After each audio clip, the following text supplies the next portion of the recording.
साथियों नमस्कार। साथियों, जैसा कि आप जानते हैं कि पाकिस्तान में इस समय काफ़ी हलचल चल रही है। रिसेंटली पाकिस्तान के कराची में अटैक हुआ, उसके बाद पाकिस्तान ने भारत पर ब्लेम डाला, फिर पाकिस्तान ने अफगानिस्तान पर अटैक कर दिया। साथ ही हम देख रहे हैं कि खबरें आ रही हैं कि भारत और पाकिस्तान के बीच बातचीत चल रही है जो दूसरे रास्ते से की जाती है। इसे ट्रैक 2 डायलॉग कहा जाता है। क्या ये बात सच है या झूठ है, इस पर चर्चा करेंगे और साथ ही चर्चा करेंगे कि क्या भारत ने अपना सिलीगुड़ी कॉरिडोर चौड़ा कर दिया है।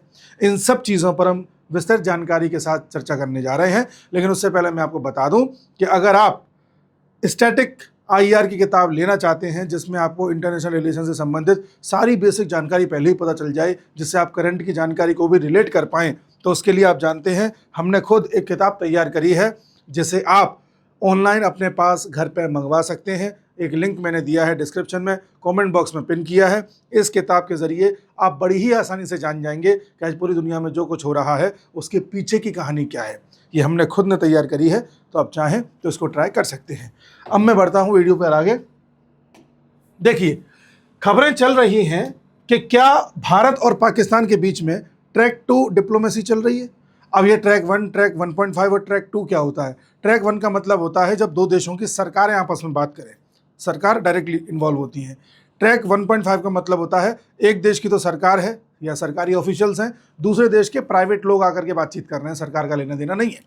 और ट्रैक 2 का मतलब होता है दोनों ही तरफ से नॉन सरकारी लोग आकर के बात कर रहे हैं, नॉन ऑफिशियल्स आकर के बात कर रहे हैं, एक प्राइवेट बात हो रही है। मान लीजिए भारत के 4 पत्रकार पाकिस्तान के 4 पत्रकारों के साथ मिलकर के कहीं बात करना चाहें तो इसे ट्रैक 2 डिप्लोमेसी कहा जाता है। भारत की सरकार से पूछा गया कि क्या आप पाकिस्तान के टच में हैं, क्या पाकिस्तान से इस तरह की कोई बातचीत कर रहे हैं। भारत सरकार ने कहा कि हमारा सरकारी कोई भी आदमी इन्वॉल्व नहीं है, ना ही कोई सरकारी बातचीत है, ना ही कोई फॉर्मल बातचीत है। जो हो रही है प्राइवेट हो रही है, प्राइवेट कैपेसिटी में हो रही है, वो उनका अपना पर्सनल लेना देना है, हमारा कोई लेना देना नहीं है। बड़ी अजीब बात है। जिस पाकिस्तान से हमने हर तरह के अपने ट्रेड खत्म कर दिए, जिस पाकिस्तान से बातचीत के सारे रास्ते खत्म कर दिए, जिस पाकिस्तान के ऊपर से हम अपना हवाई जहाज भी लेकर के नहीं जाते, जिस पाकिस्तान के साथ हमने इंडस वाटर ट्रीटी का जो पूरा समझौता था वो कैंसिल कर दिया या एविडेंस में डाल दिया, उसके साथ बातचीत हो रही है पर्दे के पीछे से। कारण क्या हो सकता है? देखो साथियों, आपको एक बात बताता हूं, कभी भी दो देश कितना भी लड़ लें, बिल्कुल उसमें कट्टरता आ जाए, एक दूसरे की शक्ल नहीं देखेंगे, ये स्थिति हो जाए, फिर भी एक चैनल ऐसा होता है जहां से बातचीत हो रही होती है। जैसे यूएसए और ईरान, इन दोनों के बीच में किसी तरह का कोई फॉर्मल संबंध नहीं था, लेकिन फिर भी इन दोनों में बातचीत होती रही। यूएसए का कोई ऑफिशियल, ईरान का कोई ऑफिशियल आकर के कहाँ मिलता है? पाकिस्तान में। पाकिस्तान को एक अड्डा बनाया हुआ था सिर्फ। भाई किसी चैनल से तो आप अपनी बात पहुंचाओगे ना कि भाई हमारी तरफ से ये ऑफर है, बताओ पीस डील साइन करनी है कि नहीं। ऐसा यूएसए और ईरान में चल रहा है। भारत पाकिस्तान में ऑपरेशन सिंदूर के बाद से 3 बार ऐसी बातचीत हो चुकी है, ये खबर आई है। और ये ज़्यादातर बातचीत देखा गया श्रीलंका में हो रही है। ये मतलब 3 बड़े प्रयास किए गए हैं, ग्रुप ऑफ मीटिंग्स की गई हैं 3 बार। ज़्यादातर श्रीलंका में हुई, ओमान के मस्कट में हुई और थाईलैंड में हुई हैं। और भारत की तरफ से जिन लोगों के नाम सामने आ रहे हैं उनके एक बार नाम आपके सामने लेता हूं, फिर आगे बात करूंगा। देखिए, भारत की तरफ से जो लोग इन्वॉल्व बताए जा रहे हैं, देखो भारत सरकार ने अपने आप को कहीं भी इन्वॉल्व नहीं किया है, बट हाँ ये माना है कि मीटिंग्स हुई हैं।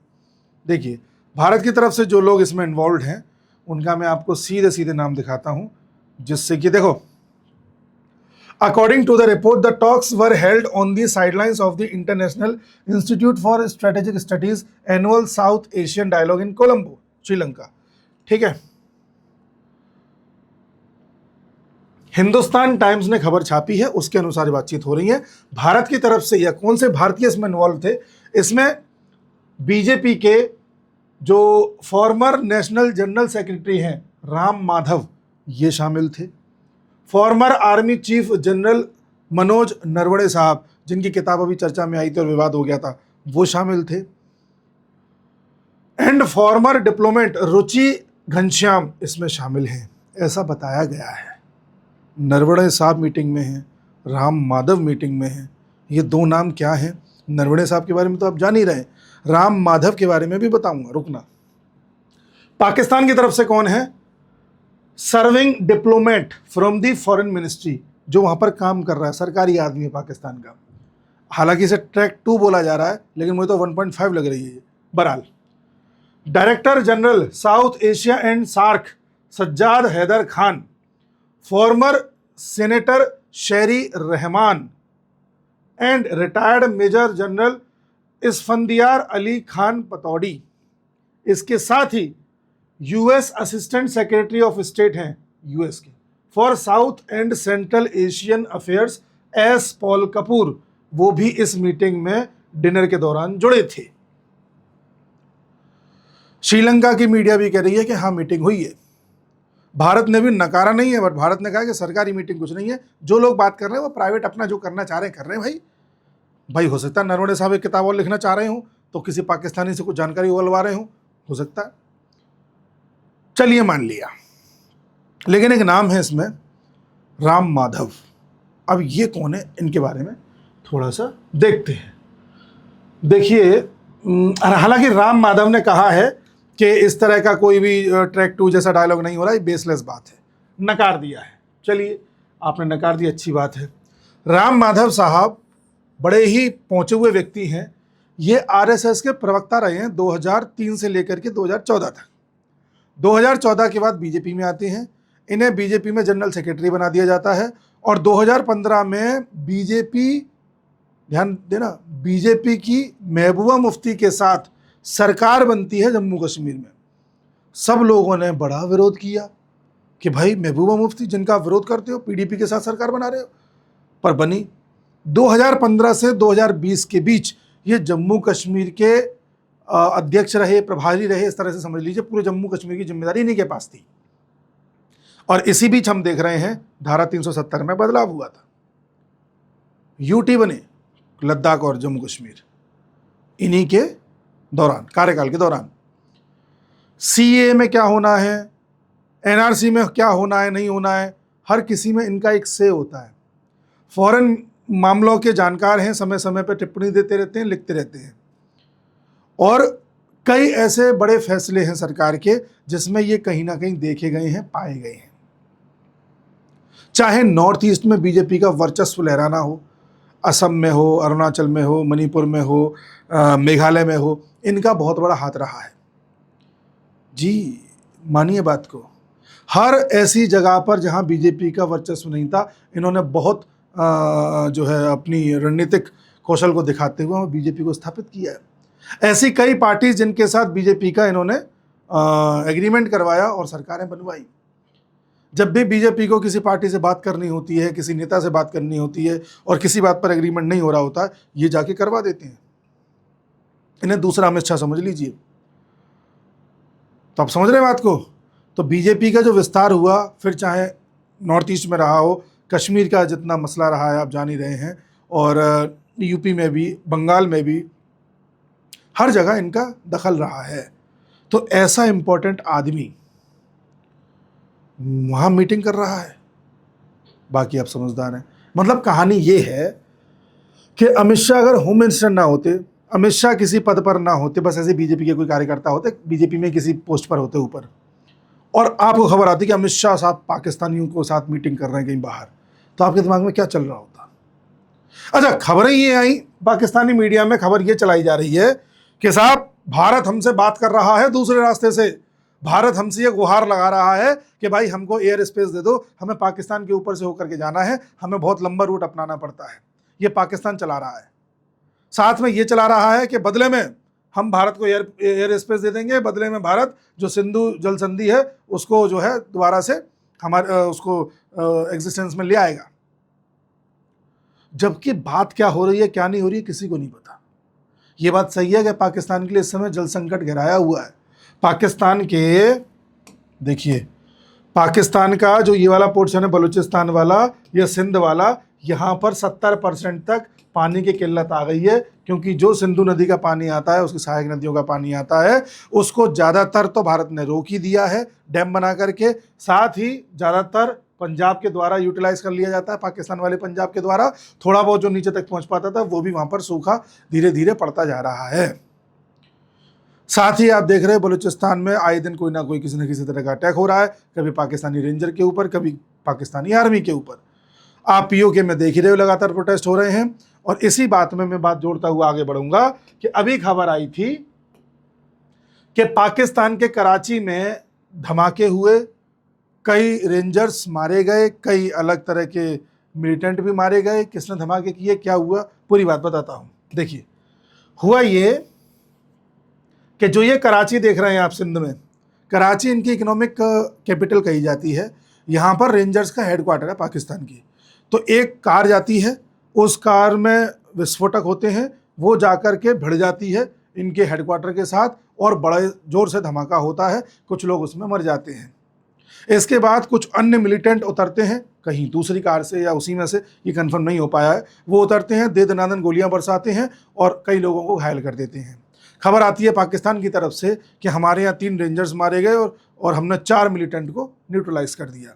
अब 3 रेंजर मारे गए, मुझे तो लगता नहीं, लगता ज़्यादा ही मारे गए हों। बहरहाल ये बात बड़ी नहीं है, कितने मारे गए, कैसे मरे, वो बड़ी बात नहीं है। बड़ी बात ये, हमले की जिम्मेदारी किसने ली है। पाकिस्तान ने तुरंत बोला था उस वक्त, तो ये बोला कि भाई ये हमला भारत ने करवाया है। भारत ने तुरंत खारिज किया कि हमने ऐसा कुछ नहीं करवाया है और ना हम इस तरह की एक्टिविटी में इंडल्ज हैं। पाकिस्तान अपने घर में देखे जो कलेश चल रही है, जिस तरह से आतंकियों को पाकिस्तान खुद पालता है, वो खुद की गृह कलेश की वजह से ऐसा हो रहा है।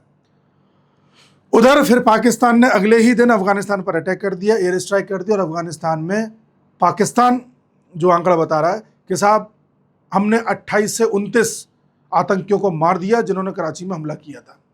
यूएन का कहना है कि 28 निर्दोष लोग मारे गए हैं और अफगानिस्तान का कहना यह है कि हमारे यहाँ अफगानिस्तान ने जो आंकड़ा दिया है कि करीब 50 से ज़्यादा लोग मारे गए हैं और न 160 के जन 170 लोग घायल हैं। इस हमले की फिर जिम्मेदारी बाद में ली जमात उल अरहर ने। जमात उल अरहर एक ग्रुप है जो तहरीक तालिबान पाकिस्तान से टूट करके 2014 में बना था। तहरीक तालिबान पाकिस्तान वो ब्रांच है, जैसे तालिबान यहाँ पर है, मैं कई बार बता चुका हूँ, तालिबान अफगानिस्तान में है, ऐसे ही तालिबान का वो ग्रुप जो पाकिस्तान में एक्टिव है और चाहता है पाकिस्तान में भी तालिबान की सरकार बने, उसे बोलते हैं टीटीपी, तहरीक तालिबान पाकिस्तान। इसी से टूट करके बना जमात उल अरहर। उसने यहाँ पर किया अटैक, उसने ली जिम्मेदारी। अचानक से ये ग्रुप इतना सक्रिय कैसे हो गया? 12 साल से तो कहीं देखने को नहीं मिला। इस पर हथियार कहाँ से आ गए, इसको इंटेलिजेंस कहाँ से मिला, कैसे जाके बढ़ गया, कैसे स्थिरता पैदा कर दी। पाकिस्तान जो इमेज बना रहा है दुनिया में कि देखो हम कितने बड़ी शांति वार्ता कराते हैं, वो उसके घर में कलेश मची हुई है। ये सब कैसे हो रहा है, कौन हथियार दे रहा है, हमें क्या पता, बट हो रहा है। ये पाकिस्तान के अंदर का सिस्टम है। तो मैं आपको खबर ये बता तो चुका ही हूँ, क्या इसमें बताना, ये बता रहा हूँ। पाकिस्तानी स्ट्राइक्स किल एटलीस्ट 28 सिविलियंस इन अफगानिस्तान, यूएन ने कहा है। अब पते की बात यह है कि देखो 49 इंजर्ड हुए हैं वुमेन और children among the victims according to उन्नामा। अब यहाँ पर वुमेन और चिल्ड्रन मारे जा रहे हैं, घायल हो रहे हैं, महिलाएं और बच्चे। दुनिया में कोई है जो आवाज़ उठा रहा है इनके लिए? मासूम है ये तो। लेकिन यही गाज़ा में एक बच्चा मर जाता तो पूरी दुनिया में हंगामा मचा दिया जाता।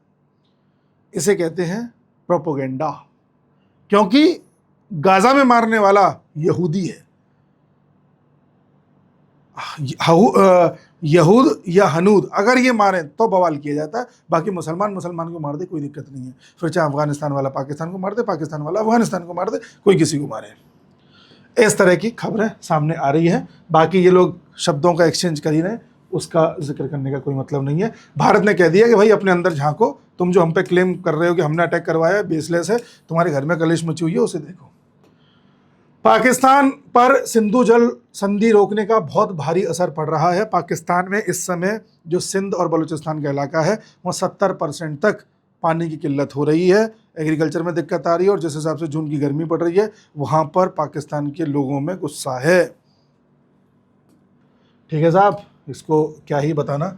बार बार आप देख रहे हो पाकिस्तान की तरफ से उल्टे सीधे बयान आ रहे हैं, हम उन लोगों के हाथ काट देंगे। पानी न मिलने पर बौखलाए पाकिस्तानी मंत्री, सिंधु जल संधि का हाल न निकलने पर भारत को दे रहे गीदड़ भभकी। तो पाकिस्तान के अलग अलग मंत्री अलग अलग समय पर गीदड़ भभकी दे रहे हैं, चाहे वो ये हों या फिर पाकिस्तान का वो जो डिफेंस मिनिस्टर है, क्या नाम है, ख्वाजा आसिफ, वो हो। हर कोई भारत पर हमले की धमकी दे रहा है बार बार। और मैं आपसे कह रहा हूँ कि पाकिस्तान के दिन निकट आ गए हैं, कभी भी ऑपरेशन सिंदूर पार्ट 2 की नौबत आ सकती है।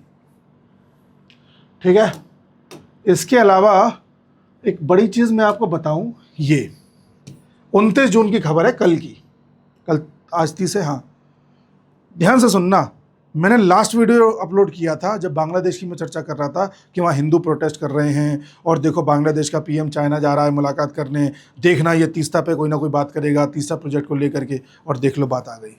क्या है? China backs Bangladesh Teesta project again, बोला था मैंने, वीडियो में पड़ा हुआ है।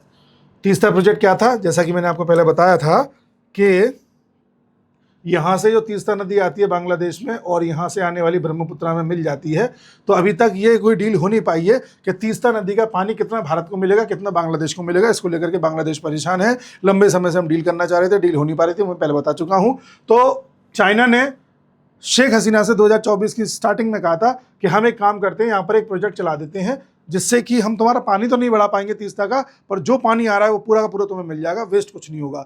इस बात को लेकर के शेख हसीना राजी हो गई थी, लेकिन भारत की इंटेलिजेंस को पता चला कि शेख हसीना चाइना के संपर्क में इस तरह से बातचीत कर रही हैं। फिर भारत के प्रधानमंत्री ने 2024 में शपथ लेते ही सबसे पहले शेख हसीना को भारत बुलवाया और भारत बुलवा करके मीटिंग करी और कहा कि तुम टेंशन मत लो, ये चाइना को यहाँ पर ला करके प्रोजेक्ट मत दो, हम तुम्हें पानी की व्यवस्था कराएंगे, बिल्कुल टेंशन मत लो।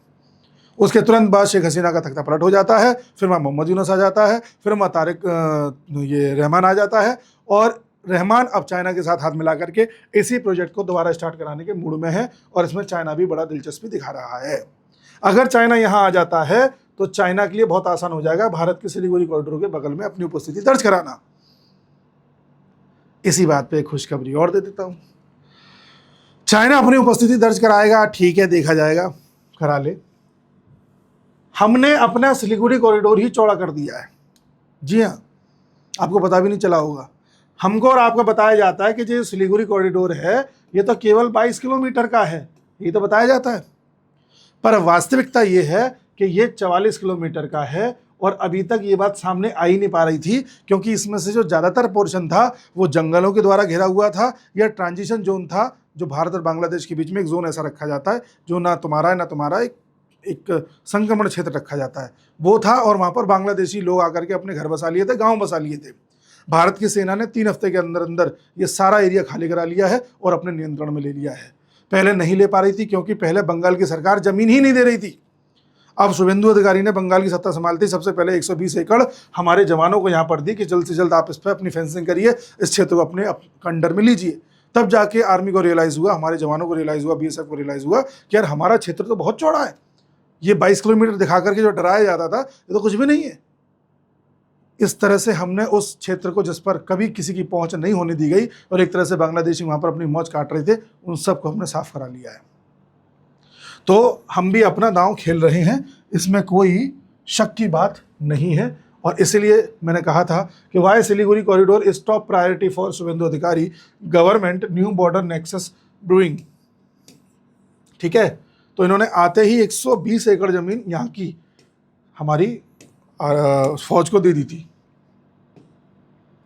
ठीक है, 22 किलोमीटर चौड़ा बताया जाता था, जबकि उससे ज़्यादा निकला।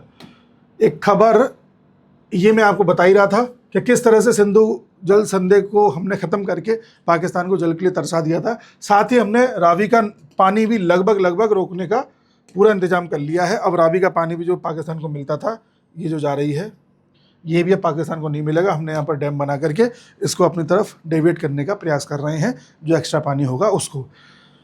एक खबर कल चली, बड़ी चर्चा में रही और वो चल के शांत हो गई, उसके मुझे कुछ भविष्य का परिणाम देखने को मिल रहे हैं, उससे कुछ मुझे भविष्य का दिख रहा है, वो मैं आपसे डिस्कस करता हूँ। बात है इसकी 1994 में हरियाणा राजस्थान के बीच में यमुना नदी के पानी को लेकर के एक एग्रीमेंट होना था, जिसको लेकर के लंबे समय से एक एमओयू साइन नहीं हो पा रहा था कि किस तरह से पानी बांटा जाएगा। वो कहता था मुझे ज़्यादा मिले, वो कहता था मुझे ज़्यादा मिले। तो इस पर दोनों ही सरकारों में एक नोकझोंक होती रहती थी। लेकिन अब फाइनली अमित शाह ने जाकर के हरियाणा और अच्छा, इसमें तो अमित शाह नहीं दिख रहे कहीं भी, लेकिन हरियाणा और राजस्थान के बीच में संधि करा दी है कि यमुना का पानी तुम दोनों किस तरह से अपने आप में बांटोगे। इसका मतलब यमुना का पानी बटेगा, राजस्थान को मिलेगा, यमुना में पानी कम होगा, बाकियों को दिक्कत आएगी, पानी बढ़ाना पड़ेगा। तो ऊपर की जो रावी नदी है वहाँ का पानी अब बहुत जल्द आप राजस्थान हरियाणा की तरफ आते देखेंगे। हो सकता है इस काम को करने में 2-3-4 साल लग जाएं, पर बहुत जल्द आपको ऐसी खबरें मिलेंगी कि भारत ने योजना बना ली है कि अब अपनी नदियों को जोड़ करके वो नदी जोड़ो अभियान आगे बढ़ाएगा और भारत सिंधु की जितनी भी सहायक नदियां हैं जो भारत को ज़्यादा पानी देती हैं उनको पंजाब होते हुए राजस्थान लाया जाएगा, हरियाणा लाया जाएगा और कुछ नदियों को यमुना के साथ जोड़ करके यूपी बिहार तक भी पहुंचाया जाएगा पानी को। ये खबरें आपके सामने बहुत जल्द आने वाली हैं। पाकिस्तान में पानी के हाहाकार को लेकर के लोग सड़कों पर आने वाले हैं और इस तरह के जो ब्लास्ट हुए हैं इनकी संभावना बढ़ने वाली है। और जब पाकिस्तान इन सब जगहों से फंसता दिखेगा तो आप जानते हैं वो क्या करेगा। तो ये अभी तक की पूरी अपडेट है। मैंने कुछ आपको ऐसी प्रेडिक्शन बताई हैं जो होने वाली हैं, कुछ जो घटनाएं भी हो रही हैं वो बता दी हैं और ये भी बता दिया कि ट्रैक 2 डायलॉग कोई कल्पना नहीं है, ये हकीकत है और होता भी है। और मुझे लगता है, मेरी पर्सनल राय है कि ये होना भी चाहिए, होना भी चाहिए। कई बार आपका दुश्मन आपकी एक धमकी से भी डर सकता है, ज़रूरी नहीं है कि आपको बम फोड़ना ही पड़े। तो एक बार धमकी दे के देख ही लो, समझा लो कि भाई देखो ऐसा ऐसा ऐसा है, बदमाशी करी तो इस बार ये कर देंगे। खैर, जो भी अपडेट आती है मैं अगले वीडियो मिलूंगा। बाकी आप IR की किताब मंगवाना चाहें तो मैंने लिंक दिया है, उस पर जा करके मंगवा सकते हैं। तब तक के लिए नमस्कार।